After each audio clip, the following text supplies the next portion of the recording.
Welcome. I would like to welcome you to episode 409 of the Unpopular Podcast. This is the man, the myth, the legend, Jalen Hunter. And here at the Unpopular Podcast, I don't really ask you to agree with me. I'm asking you to hear me out. I'm going to explain myself so I don't sound like a hypocrite. That is how I'm going to start this episode off. Now, I don't remember if I said this on mic or, having conversations with different people, but I know that I definitely said this. So if I didn't say this on mic, well, welcome. If I did, let me explain myself. Karl Anthony Towns tears his ACL. Or, I'm sorry, whoa. Back up. I'm not putting that on anybody. Knock on wood, I don't wish that on anybody. Let me back up. That was wrong. I was wrong. Karl Anthony Towns tears his meniscus. There you go. Not the ACL, the meniscus. And there potentially, let's say, is a pathway for him to come back and play. Apparently it's not a completely torn meniscus. Part of the meniscus is torn. So whether surgery, rehab, I'm not too sure what has to happen, but there is a path, whether confident or not, there is a path where he could possibly play in the playoffs.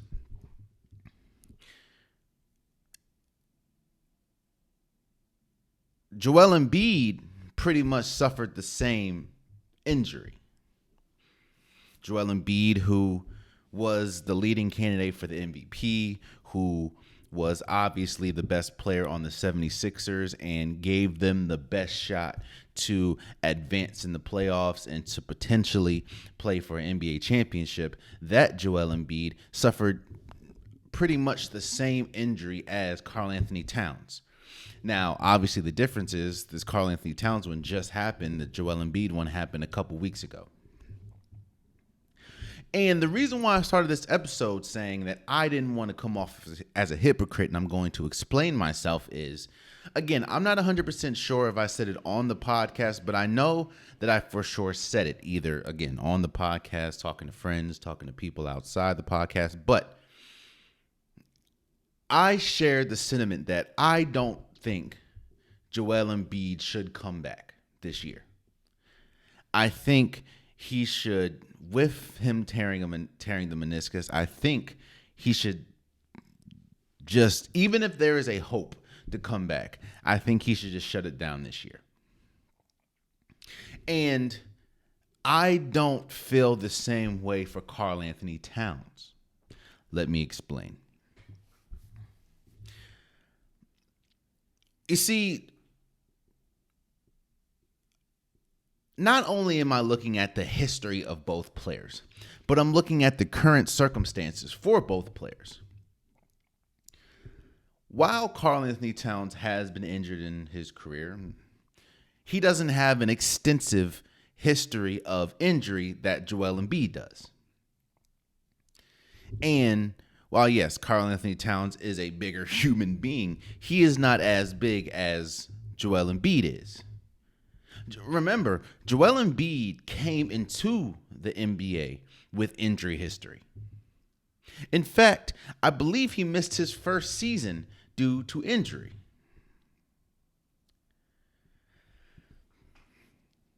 So when you hear about a player as big and as important to his team as Joel Embiid, and it's a lower body injury, it's a meniscus, there's always going to be cause for concern for me because you're already lugging around that much weight and you're already a 7-foot human being with an injury history. I don't want you to rush yourself back, force yourself back, and ultimately could potentially further damage your meniscus, or you can cause a bigger injury or a more serious injury. Now, that's not me saying that Karl Anthony Towns isn't important. In fact, one of the biggest reasons why I'm saying that both of these are different is because of how important Karl Anthony Towns is to the Minnesota Timberwolves.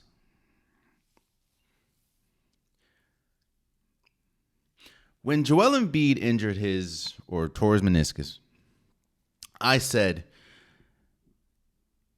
not only is that an end for his MVP campaign this year, but the 76ers have absolutely no shot of advancing in the playoffs without Joel Embiid. And while they have put up a valiant effort without him, Tyrese Maxey has been really good in the number one spot. Tobias Harris has been playing well. Paul Reed has been playing good. Buddy Hield has been playing good. Kelly Oubre has been playing good. I think that the team has stepped up in Joel Embiid's absence, but they still have looked night and day compared to when Joel Embiid was on the court. I mean, I think when Joel Embiid went out, they were 4th or 5th seed. Right now, I believe they're 7th or 8th. So that should show you, even in this regular season, that they are it's going to be a very, very tall uphill battle for the Philadelphia 76ers to compete in the playoffs without Joel Embiid. And selfishly,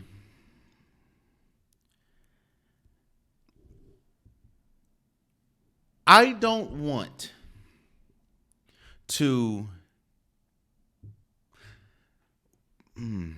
legacy is important at the end of your career. Obviously, during your career, you build up your legacy, but the legacy is important at the end of it.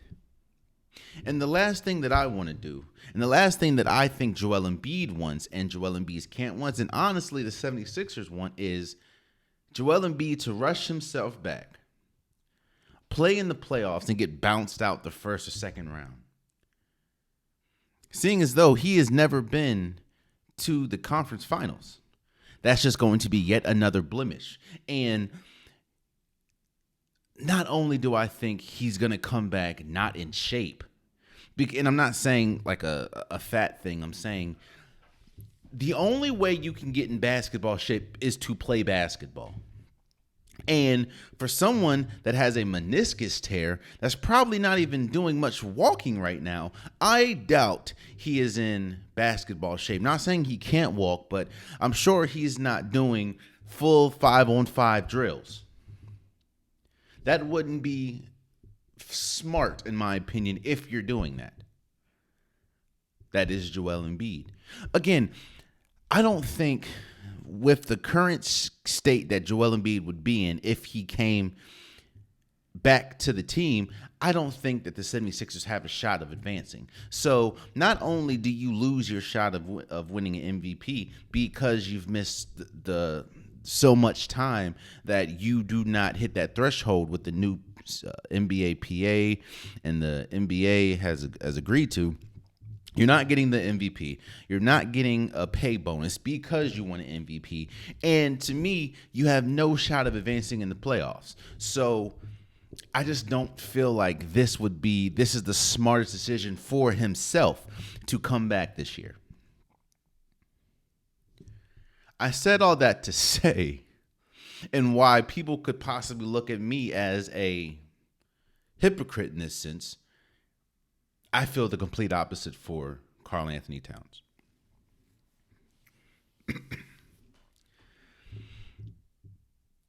You see, while Karl Anthony Towns is not the most important or the best player on the Minnesota Timberwolves,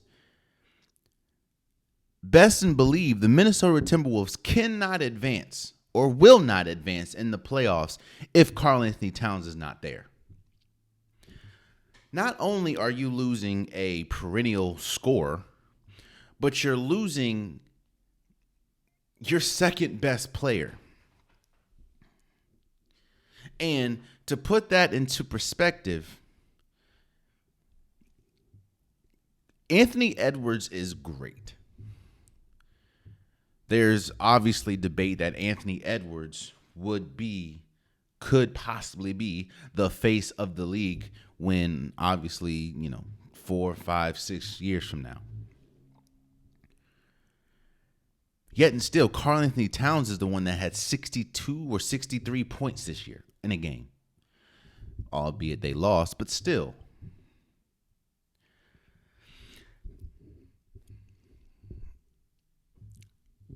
The Minnesota Timberwolves find themselves in a very rare situation for them, and that is they are currently the number 1 seed in the West.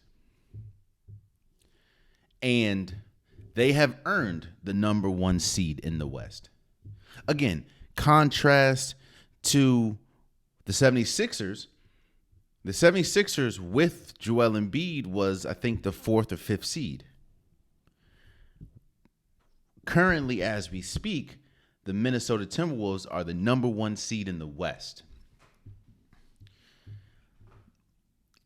And the Minnesota Timberwolves don't have an extensive history of playoff success. Yes, they've had great players like, Kevin Garnett, Stephon Marbury. They've had Kevin Love, Sam Cassell. They've had an extensive list of good players, but they haven't really found themselves in a good position going into the playoffs since Kevin Garnett honestly was there.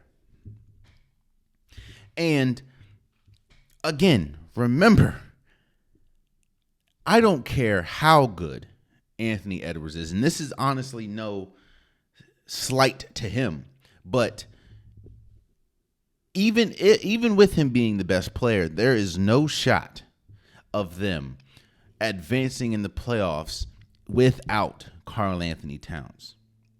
So I feel because Minnesota doesn't really find themselves, again, last year they were the number 8th seed. So to go from that to number 1, they don't really, again, you need to capitalize on these moments because these moments don't happen that much for the Minnesota Timberwolves. So if Karl Anthony Towns has a shot to come back, mind you, last episode I talked about contenders or pretenders, and I said that the youth part, because this team is so young, while they do have veterans, the Minnesota Timberwolves is led by youth. And because of that, it scares me a little bit as far as crowning them contenders. However, because they are one of, if not the best defense in basketball, that is why I put them in the contenders list. On top of that, you have the home court advantage because you're the number 1 seed. Again, you can throw all that out the window with Karl Anthony Towns not being there. With Karl Anthony Towns, the Minnesota Timberwolves have a shot to win an NBA championship. Without Karl Anthony Towns, I don't see them. It doesn't matter who they play in the first round. It does matter. But if they play like a Golden State or if they play like a Los Angeles Lakers, without Karl Anthony Towns, I do not see them advancing past round 1. And Karl Anthony Towns doesn't have an MVP to lose. Karl Anthony Towns doesn't have millions upon millions to lose, I don't believe. And he has so much more to gain because, again, I feel if Joel Embiid comes back, because there's such an uphill climb in the East, whether we talk about the Boston Celtics, whether we talk about the we talk about the Milwaukee Bucks, it's going to be a tough road, especially on someone that has torn the meniscus and has been out as long as Joel Embiid. Now, this could all be mute, and Karl Anthony Towns can come out and not be able to come back. I understand. Obviously, I think that these players need to do what's best for them. If I'm just speaking on what's best for Karl Anthony Towns, I would not come back. If we're just speaking on what's best for the player, which I'm always going to champion what's best for the player. Karl Anthony Towns should not come back, especially when you're a big man that has a lower body injury. You want the maximum amount of rest time, whether that is, and I understand what I just said, and I still stand on what I just said, but I'm looking at a player's perspective. Now, if we're talking about, potential to win a championship and helping your team out perspective, I for sure would come back if I'm Karl Anthony Towns. Not as much for Joel Embiid, because I just don't feel, with the time it's going to take for Joel Embiid to get back into basketball shape, which is going to have to be in the playoffs. I don't see it happening. But I do ultimately wish the best for both Karl Anthony Towns and Joel Embiid, both of them suffering a torn meniscus. Not completely torn, but a torn meniscus. I just hope for a speedy recovery for both. Both of them are very important for the game. Oh, man.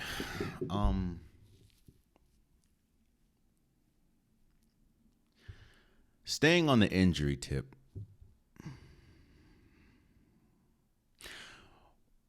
you know why it's so difficult discussing Ben Simmons? Because it's difficult. You know what it's like?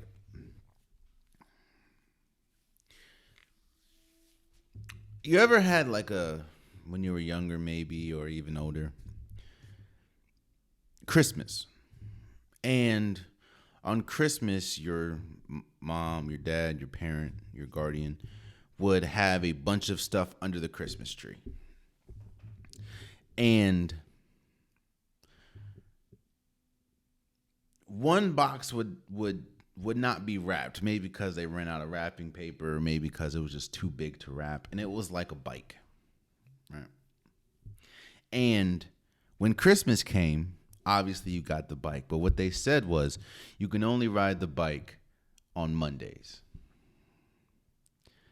So you're like, all right, bet. You're still in Jubilee. You're still on an all-time high because you got a bike, and on Monday comes, you ride the bike. You ride the bike for hours and hours and hours on end. And then Tuesday come, I want to ride the bike, but you can't. Then Monday comes again, you ride the bike for hours and hours, and you do this for weeks. But then you can't ride the bike anymore. The bike's still sitting there, and you still see the bike, but you just can't ride it no more. And they say they need to change the wheel, but they never really change the wheel. I feel like I'm getting too deep into this analogy. The reason why it's so difficult to discuss Ben Simmons and to see what's going on with Ben Simmons is because we've seen how good Ben Simmons can be for a team. We saw Ben Simmons is an all-star. Ben Simmons, as we speak today, is out for the season due to a recurring back issue.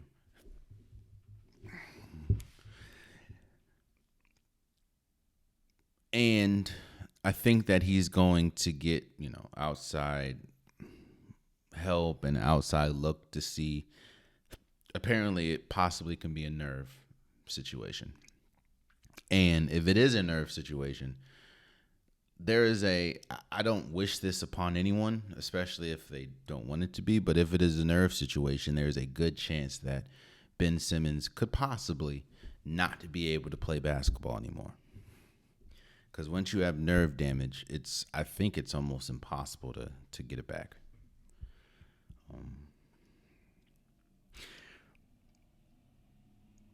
Optics is a thing. And optics can shape the way other people see a situation go down. Whether it's true or not, the optics is honestly what fuels how the public and how people outside of the situation see the situation.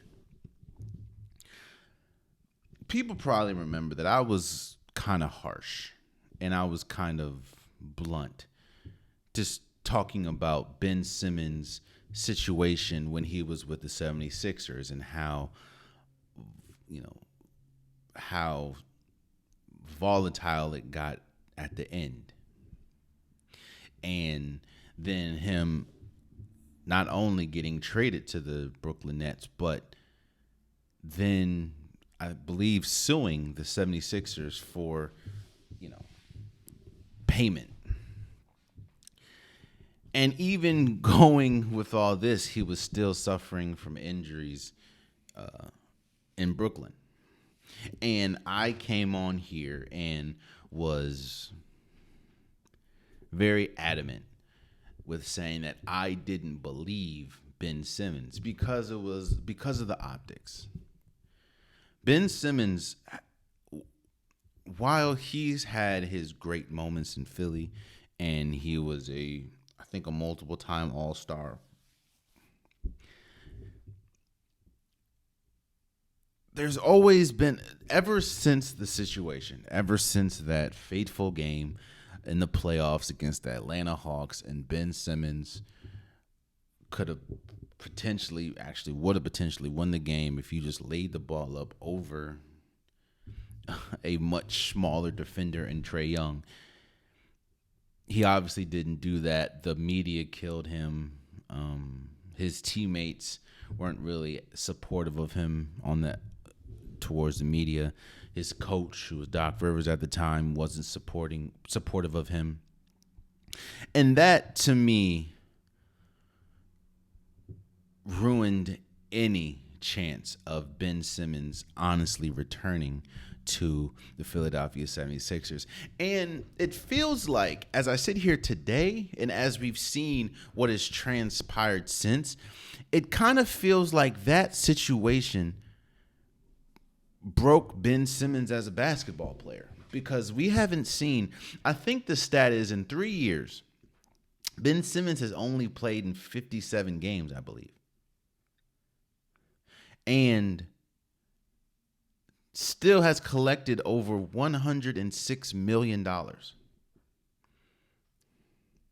So when I say optics, the reason why I was so adamant and so, I guess, non-believing of the injuries that he was dealing with when he first came to Brooklyn is because, again, how are you dealing with injuries and your main focus obviously is to get all the money that you were quote unquote owed in Philly when you didn't even play? I think 3 years ago, Ben Simmons didn't play a single game. And that's another thing that I was questioning. How did you pass the physical? Because you have to pass a physical to get traded. How did you pass a physical to get traded? And you didn't. You very rarely played that year that you got traded. So I was very skeptical when talking about Ben Simmons and talking about his situation. Now, obviously, if, Ben Simmons does have a serious injury, which obviously he's not able to play. If he does have a serious injury, I wish nothing but the best, and I wish nothing but a speedy, healthy recovery. At the end of the day, you have to do what's best for yourself, and I don't want anyone that's hurt to be hurt,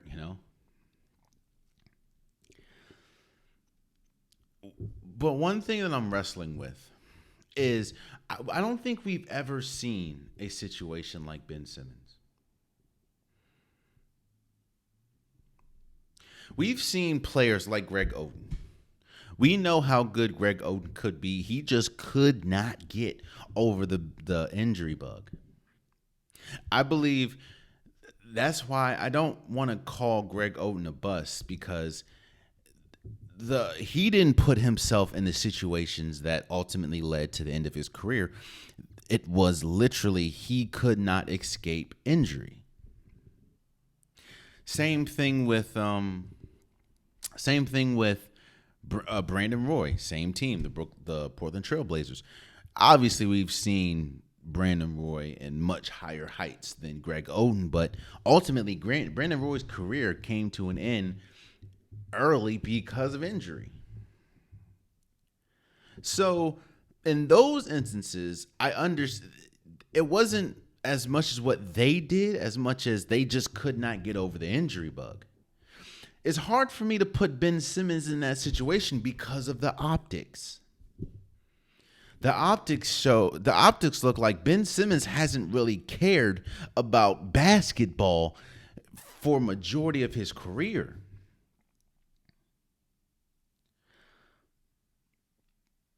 Now, obviously, this is somebody speaking from the outside looking in, so I could be definitely wrong. I don't have any sources. I don't have any insider. I don't talk to the Simmons family and I'm not trying to desecrate his name. Again, I'm talking about the optics. I know how good Ben Simmons can be because we saw it. And that's another thing that frustrates me about this situation.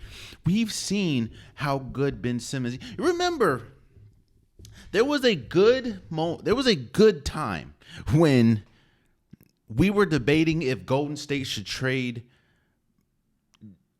Draymond Green for Ben Simmons. And silly me, I was on that boat saying, well, yes, you do lose a little bit of that locker room presence and that leadership, but you still get a young defensive, because Ben Simmons was on a defensive team, maybe once or twice in his career, but he's a great defender. He can dribble the ball. He can do most of what Draymond Green could do at the time. So I've seen, and we have seen how good Ben Simmons can be, but we've also seen what the optics look like. And it looks like Ben Simmons hasn't cared much about his NBA career.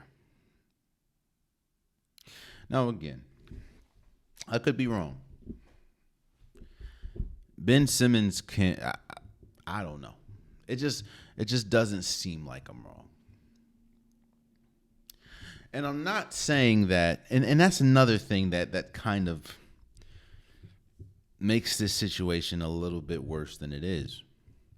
I'm not saying that Ben Simmons is lying. I'm not going to accuse anybody of lying, especially if I don't know them. And I'm also not saying that Ben Simmons is not hurt. I think if Ben Simmons could play, he'd play. I don't know one person, whether professional, college, middle school, AAU, high school, I don't know anyone that has the potential to play and that loves to play the game. I don't know anyone that would take themselves off the court and they didn't have to. So in that instance, I'm not saying that Ben Simmons is lying. I'm not saying that Ben Simmons doesn't want to play. What I'm speaking on is there have been times where it looked clear as day that Ben Simmons did not want to play. Whether that was a playoff game in Brooklyn and he didn't tell his team or the coaching staff until like 2 hours before or the day of the game, yeah, I can't play. I don't think I'm ready to go. His entire team thought that he was about to play until the day of the game, and they was like, nah. Or the fact of you're supposed to be playing. I went to a couple. Now, obviously, the pre-game practice in the actual game is different. But I went to a playoff game. Me personally, I went to a playoff game and saw Ben Simmons practicing hard as hell pre-game. Now, I will say it was very interesting that in that entire time I saw Ben Simmons, because he was probably practicing for 30, 35 minutes. I don't think I saw him take one jump shot. He was doing a lot of passes and a lot of layups. But what I'm saying is the optics. That's what I'm going to keep going back to, is the optics. The optics looks like Ben Simmons for a while now hasn't cared about basketball. And that is what I wrestle with, because the potential and what we've seen doesn't spell bust. But everything else we've seen spells bust for Ben Simmons. The fact that you were a number 1 overall draft pick. The fact that we've seen you on all NBA defensive teams. We've seen you in all-star games. And we've also seen that it looks like you don't care much about basketball. And that hurts for moments like now. And that hurts for moments, or in moments when you say, yes, I'm 100% committed. I am 100% for this team, and I'm 100% coming back to play. It's very hard to believe you, because your actions have said much, much different. So I wish nothing but a speedy recovery for Ben Simmons. I hope that if Ben Simmons wants to continue to play, I hope that this isn't the end for Ben Simmons. I very much hope that Ben Simmons is able to have a long, illustrious career.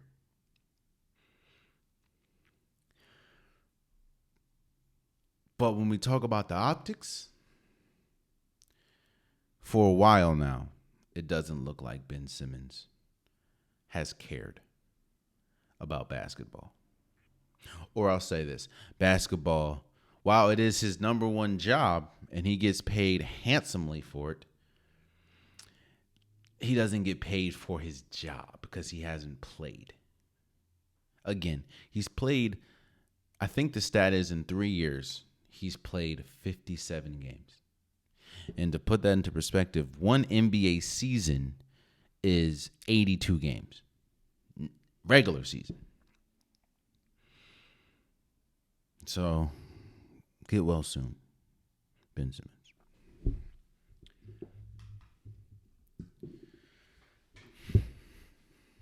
Let's go over to football for a second. We talk about different teams, and one commonality in every team is culture. Not saying that every culture is the same, but every team tries to build their own culture. That's what makes teams different. Every team has a different type of culture. Now, people hope, and every team hopes, that their culture that they build, that they instill, ultimately leads to winning, but every team tries and essentially does build a culture. Not all cultures have led to winning, but I'm sure that the culture that has been built hopes to lead to winning.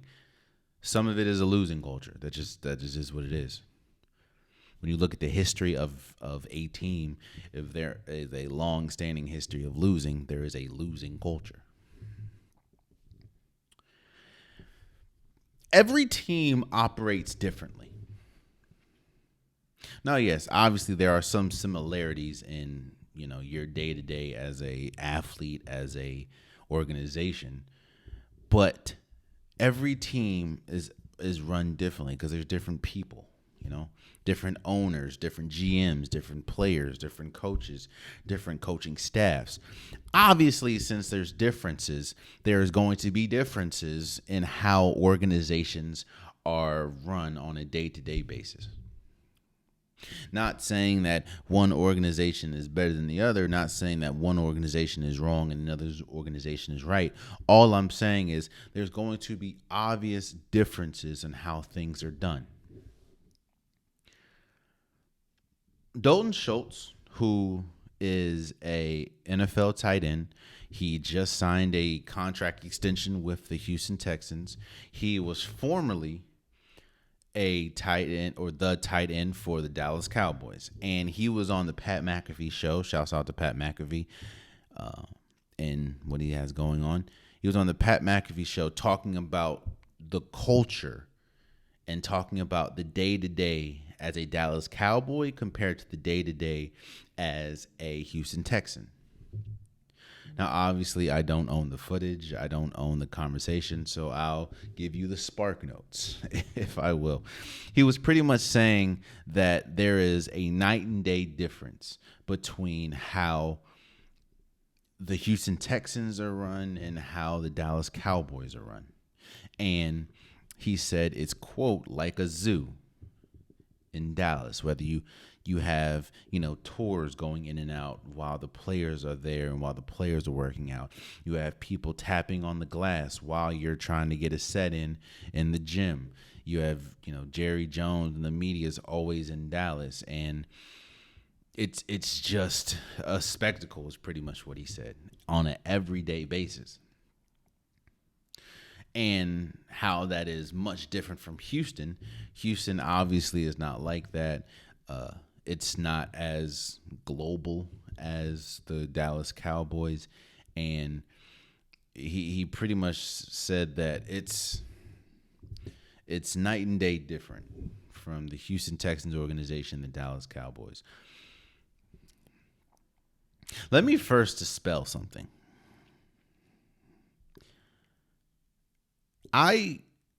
You can feel how you feel about the Dallas Cowboys. You can feel how you feel about them being called America's team. You can feel how you feel about them in a sense of their lack of playoff success since, the early 90s. But a conversation that I've seen spiraling or circling this organization, circling this story, is the Dallas Cowboys a winning organization? And I think that we continuously get winning games and winning Super Bowls and championships confused. While yes, they do go hand in hand, just because you realize that there's only one winner every single year. In a 32-team league, only one team wins. And I think in the last 3 years, Dallas has won 10 or more games in a season. Compared to a team, unfortunately, I have to put them in there. I'm not even going to do that. I was about to put in my team. There are teams that haven't won 10 games in 3 seasons combined. Yet and still, Dallas has won, I think, 10 or more games in the last 3 seasons each. That is a winning culture. That is a winning team. Now, no, I'm not saying that they're a Super Bowl caliber team. I'm not saying that they're a championship team, but they are a winning franchise. I think that kind of what adds to the frustration and adds to the banter that is talked about that team is how you can be so good in the regular season, but when it gets to games that count and that matter in the postseason, you squander them or you just don't win. So in that sense, I understand where the public fodder and the conversation comes from, but you cannot have that conversation if we're talking about a quote unquote losing franchise. So Dallas is for sure a winning franchise. The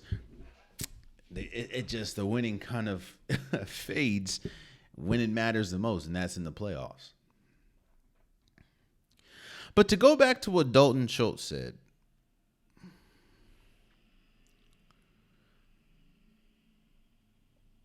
titles, there are things that come with titles. And there are expectations that come with titles. People don't get to where they are without a process. And wherever you are, however that process went, it got you to that destination.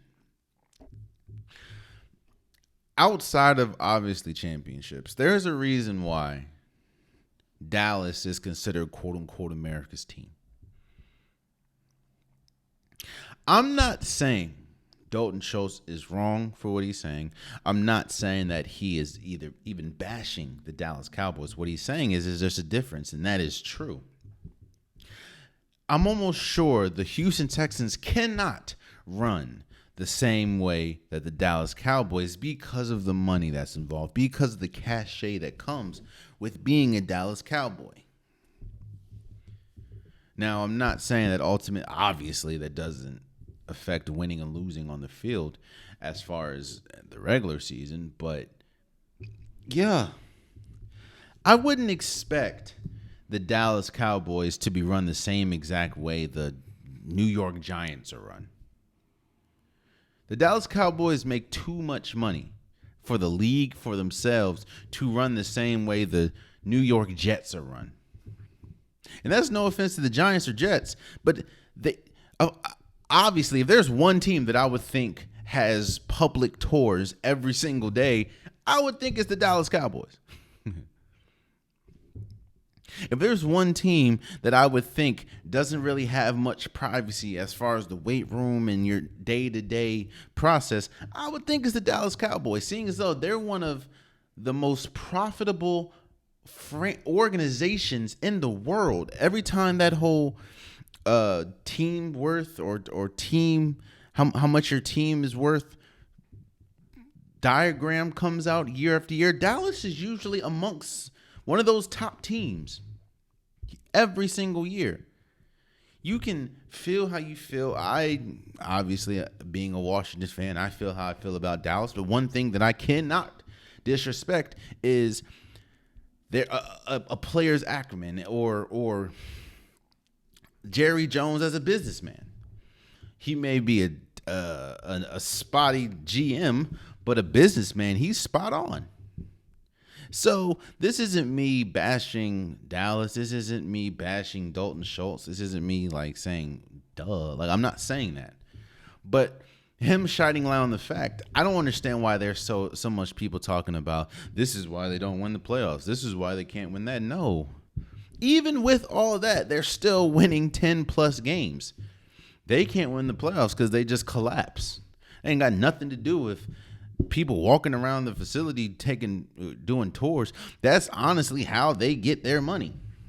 Not just the tours, but being the public, being the face. If we're talking, we can talk about, there's a documentary going on right now about the Patriots and their dynasty. When we think about football, when we think about the NFL, and we have to attach the NFL to a team, it is always going to be the Dallas Cowboys because of situations like this.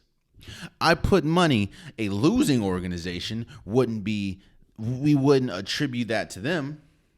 I'm not saying, again, there's a difference between a winning culture and a championship culture. I don't think Dallas has a championship culture, but evidence has shown that they at least have a winning culture. So yeah, obviously Dalton Schultz, it's going to be different. Now, I will also say, and this is, I guess, me bigging up Dalton Schultz, some people aren't able to function and operate in that sense. And that is okay.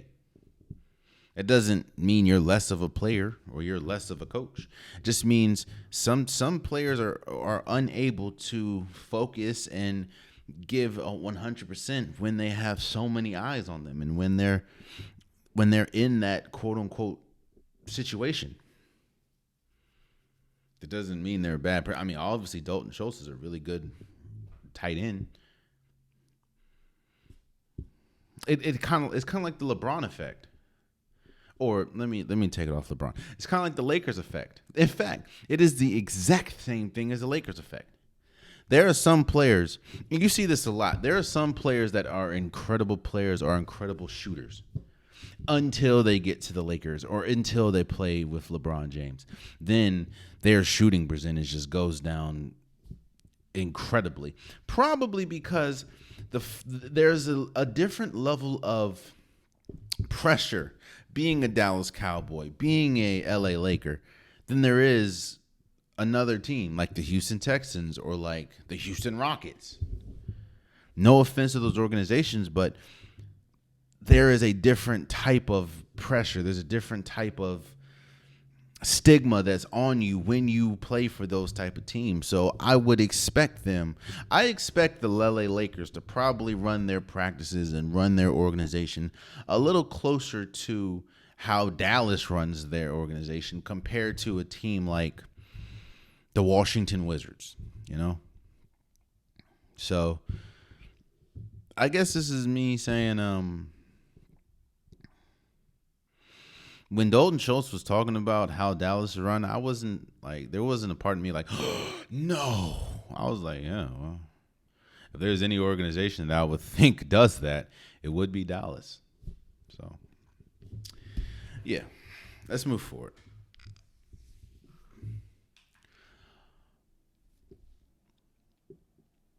The beauty about basketball is there isn't a linear way to success. And success isn't the same for everyone. I think that basketball is such a mirror to life. Just because you don't land in the same spot doesn't mean you haven't succeeded.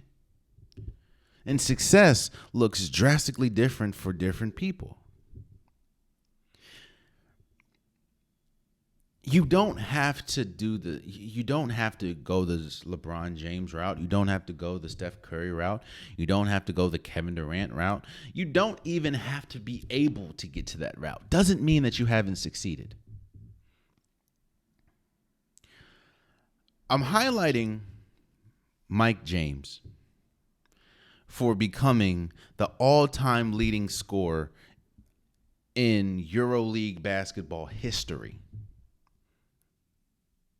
Now, when you look at Mike James, when some people will look at Mike James, they could possibly see a failure.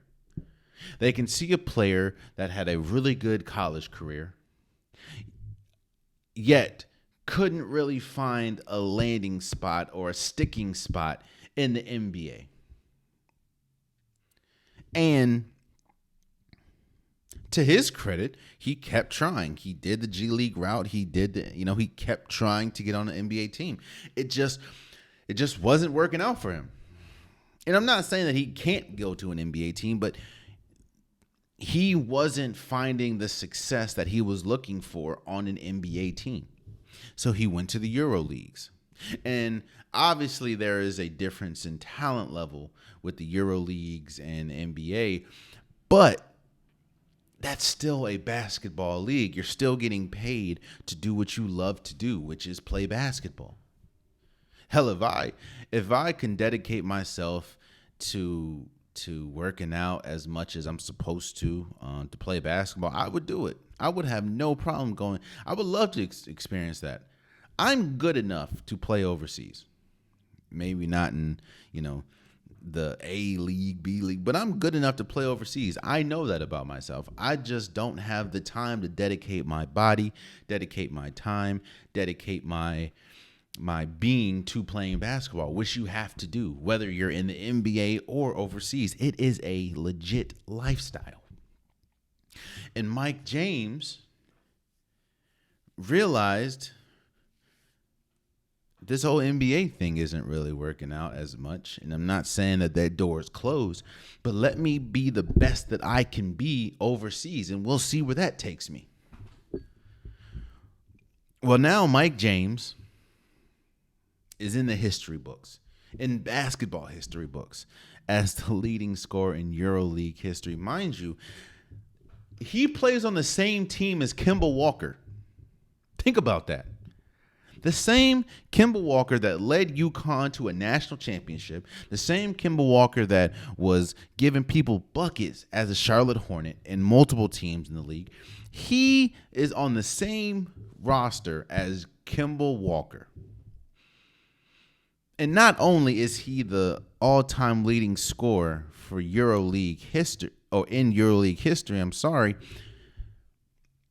both of those moves were viewed differently. And I'm not even going to say that. For a while now, people,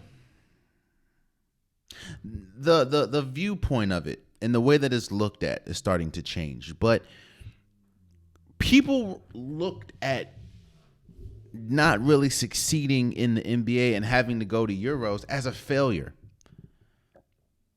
People were saying that Jabari Parker, who plays for Barcelona, I believe, failed. Wesley Johnson, who had to play overseas, failed. Kenneth Fareed, who had to play overseas, failed. But yet, they're making money doing what they love to do. Yes, they may not be making NBA-type money, but they're making money. Hell, G League people, they'll say has failed. Like Isaiah Thomas having to play in the G League. And I think he put up like 32 or 35 points his first game back in the G League. What I'm saying is, don't minimize somebody's success because it doesn't look like the success that you thought it should look like. Don't minimize somebody's road because their road to their success doesn't look like your road to what you think is success. Mike James could have packed it up a long time ago. It was very apparent, whether we talk about the size, whether we talk about, just the defensive fit. It was very apparent very early that Mike James, even though he can score with the best of them, he wasn't going to make a lasting impact in the NBA. And as we sit here today, he is arguably he is the greatest scorer. He is LeBron James, scoring-wise, of EuroLeague basketball history. And I think it's hilarious when you see a lot of people congratulating him, which rightfully so. You should congratulate somebody on that. But a lot of those people I was seeing shunned other people that did the same, like Dwight Howard or like DeMarcus Cousins, John Wall. Players that have accepted going overseas, are playing currently overseas, and possibly could be playing overseas soon. I don't know. Now, yes, obviously Mike James wasn't on their level, but at the end of the day, they're still playing what they love to do. It was hilarious, man. People know, growing up, I was a big Dwight Howard fan when he was with the Orlando Magic. I thought he was by far, and it wasn't no thought, he was by far the best center in the league when he was in it. And Dwight Howard plays for Puerto Rico now. And,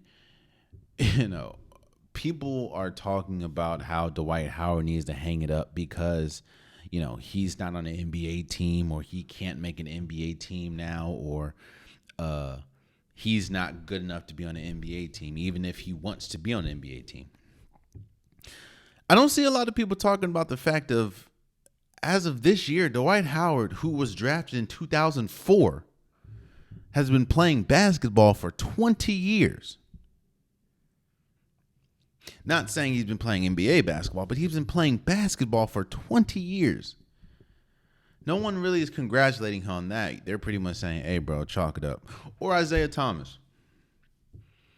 Not the fact of, obviously he was at a height, but he's not there anymore, but he's still playing in the G League and putting up buckets. Or didn't he drop like 80 or something in a pro league or a pro-am, the Jamal Crawford crossover thing? Jamal Crawford, Jamal Crawford, who has never made a NBA All-Star game, I think his last game of his career, he dropped 50. Don't poo-poo on someone else's view of success. Shouts out Mike James. Put himself in the history books. And he zigged. He pivoted. And with him pivoting, when he did, and being a good basketball player, he now finds himself in the history book. So shouts out to Mike James for becoming the all-time scoring leader in EuroLeague history. Shouts out to you. Before we go, today or yesterday, as I'm shooting this is today, is National Women's or International Women's Day. This is a day where we shine light on women and how important they are to life. Obviously, none of us would be here without a woman, but we shine light on women. This is their day. Now, I can go a bunch of different routes with this. I can talk about women in sports and seeing how, even though people may or may not realize it, the way that we view sports kind of has a direct effect on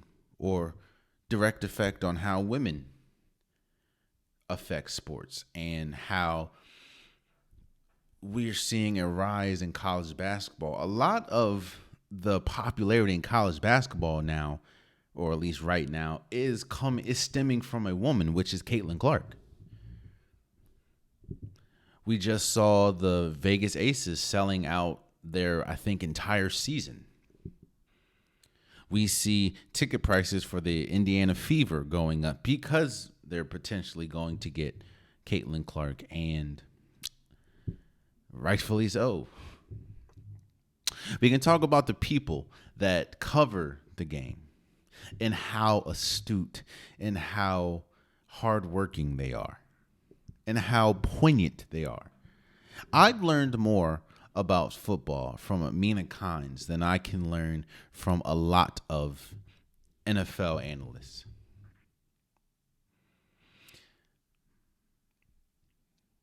I can go a bunch of different routes.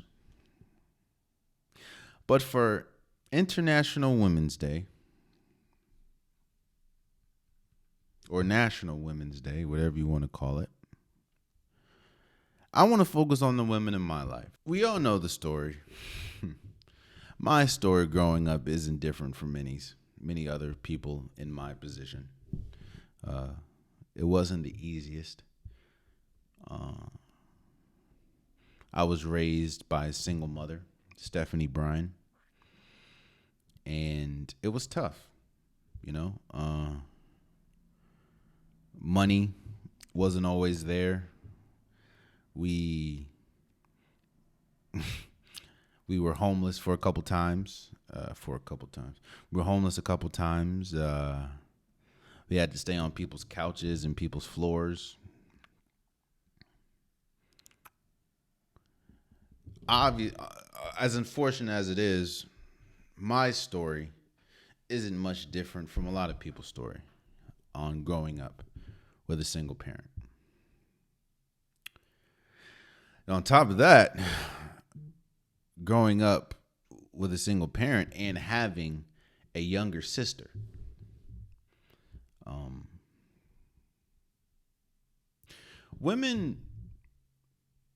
I've been around women my entire life, and I'm not saying that in like a player way. From my mom to my sister to now my 5-year-old niece. I grew up in the church, so a lot of the women in the church, they shaped me into who I am today. If it wasn't, people talk about. I hear a lot of people question, was I upset with my mom because of how much we had to struggle growing up? And my answer is always no. I mean, it happened, and obviously when you're in it, it sucks. But like so many other people, my mom could have quit. She could have packed it up. She could have sent me off. She could have sent my sister off. And I'm sure she would have been much better without us, at least financially.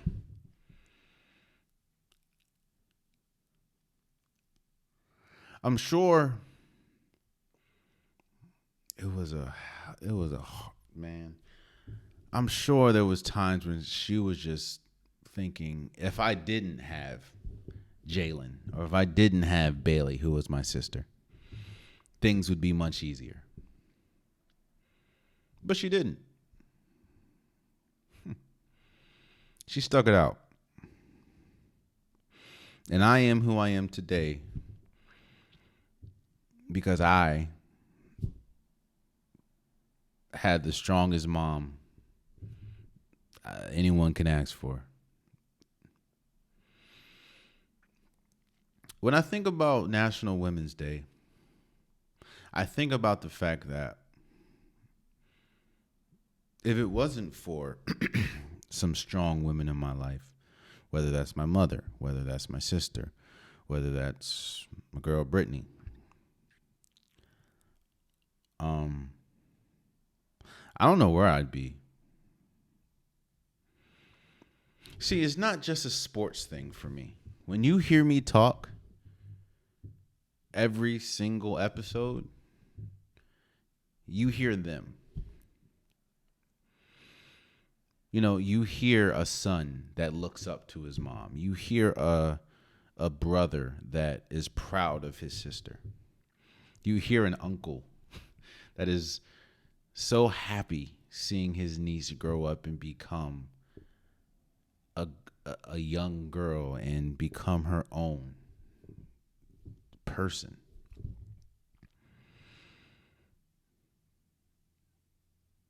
It wasn't, I wouldn't be here if it wasn't for them.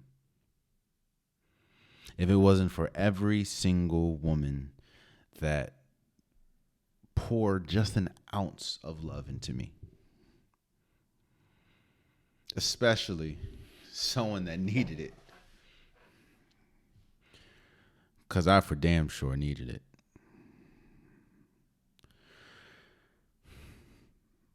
Women are important.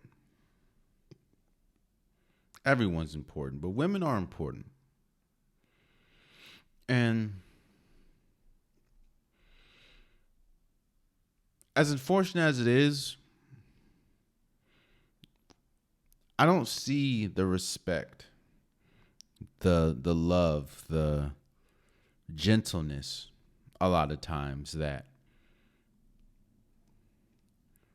should be attributed to women. And that's not just from men, that's from women as well. I think the word woman, the idea of a woman has been lowered. The standard of a woman has been lowered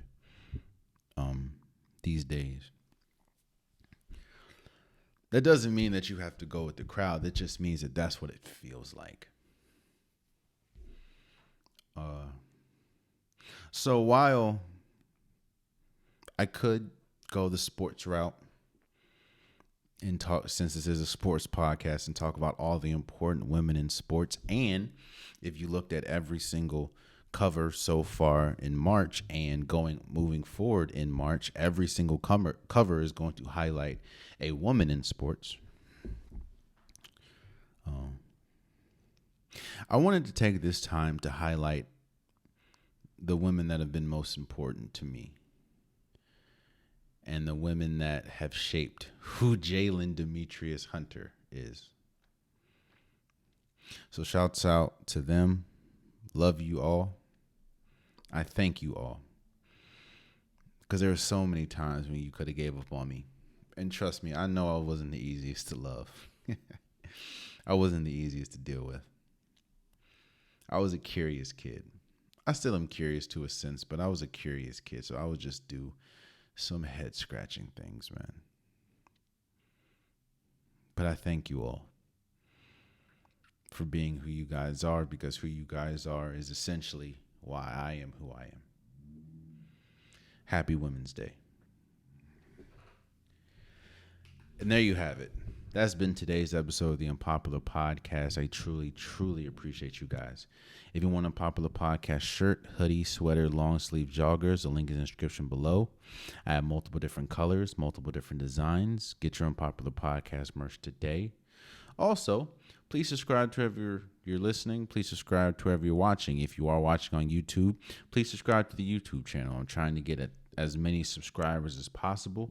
So tell a friend to tell a friend to tell a friend if you like the content. Please subscribe. Also, please subscribe to the DSPs if you are a listener, whether that's Apple Podcasts, whether that's Spotify, whether that's SoundCloud, Google Podcasts. Please subscribe. It definitely means a lot. You guys are extremely important as well. I understand that some people just watch me, some people listen. All of you guys are important, and I appreciate you all. So please follow, please subscribe. Also, follow the socials, follow Instagram, follow TikTok. I post pretty much daily. That is where we can debate more. That's where we can go back and forth. You can tell me how much you hate my videos. You can tell me how wrong I am. We'll talk about it. And I appreciate everyone that follows and subscribe. Please subscribe to the socials. And yeah, happy Women's Day. And until next time, much love.